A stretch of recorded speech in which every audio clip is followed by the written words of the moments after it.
About to watch Ender's Game Oh with yeah. these kids.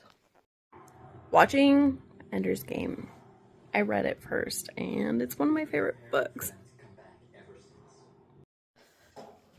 So one of the things that at the end of the audiobook, it had a interview with Scott, the author, and he was talking about Ender's Game getting into a movie. And he said that they couldn't get the script right until he wrote Ender's Shadow, which is all about Bean, from Bean's point of view. So they married Ender's Shadow and Ender's Game together, and that's what they came up with the movie. I have not read Ender's Shadow, so I just going into this. I forgot that Harrison Ford played freaking Graf. How did I forget that? We got 5 minutes in, and Riley was covering her eyes the whole time because she didn't like watching the boys fight. So now I'm watching it by myself. Freaking, you're not supposed to know that Ender killed the kid from the school right off the bat. But that scene made it seem like he killed that dude right off the bat. Bean and Ender know each other from launch? Oh no. I'm pretty positive they said in the book that they never showed, like, any actual attacks from the buggers except for in the training videos. Okay, but Harrison Ford as Graft. Okay, Anderson is not supposed to be here when they're picking Ender up. It's supposed to just be Graf. And I really think that they're doing that so that Graf can stick to being the nice, friendly adult in Ender's life, rather than in the book where he's very much like, potentially he's Ender's friend, but also he's basically Ender's teacher. The movies wanted to cut a line with that, apparently. So I wasn't picturing, like, the simulation room to be windows. Like, I really thought it was like a black box with fake stars. Like, it has fake stars. But I didn't think they could see. Oh. At least now Graf is making him isolated on this voyage they've got going. Excuse me. So, the funny thing about movies like this is that, seriously, if I watch this, like, half hour, like, 30 days after reading the book, I would be like, this is impressive how much it matches. But because it's been, like, 3 days, I'm like, oh my gosh, all these little details are so different.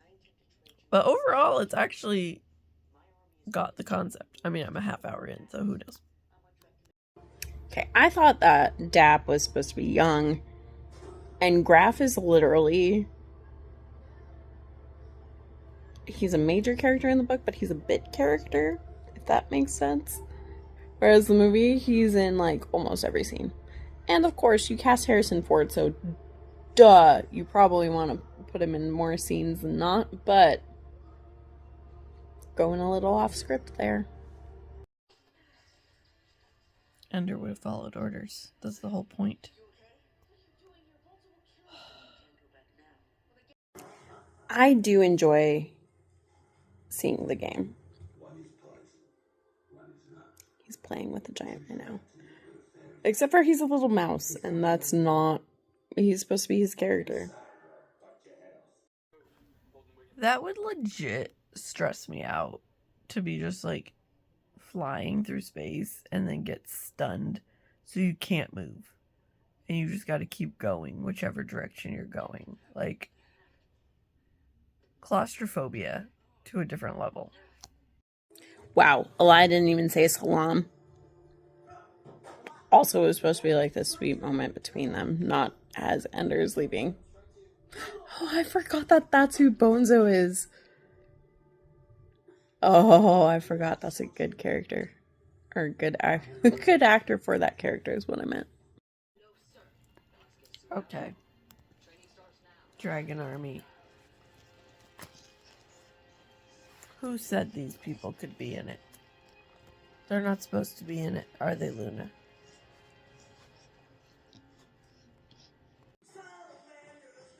So far, Ender has had to say a lot of his internal monologue from the book in the movie, for obvious reasons.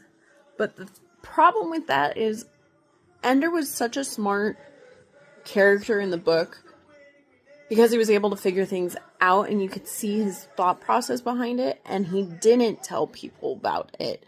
So, like, he was just telling Bonzo how he needs to be able to practice, but he doesn't want him to practice and all this drama between those two.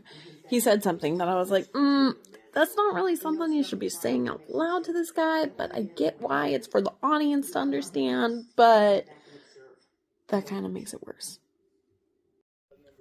We've never done a formation. Yeah, no duh, because you've been in an army for like less than 12 hours, and all of a sudden you're doing the battle you're supposed to have done like 2 weeks into the being an army.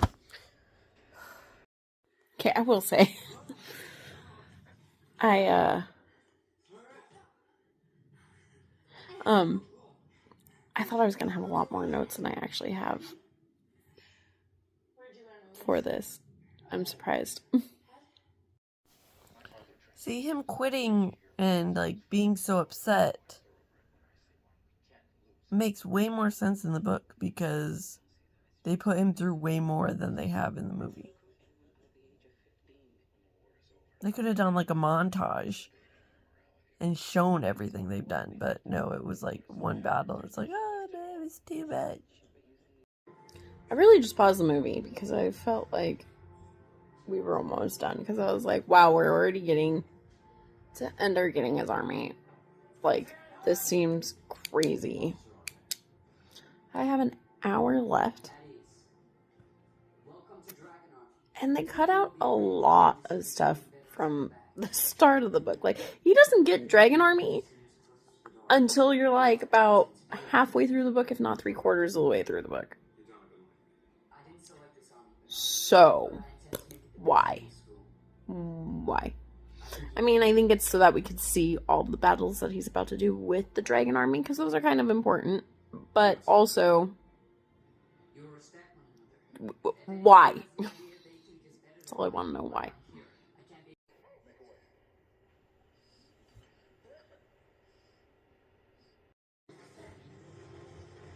They cut out the best parts of the book.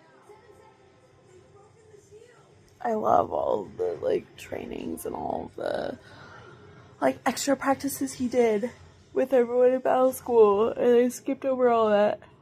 I also think freaking Harrison Ford's name is not Graf.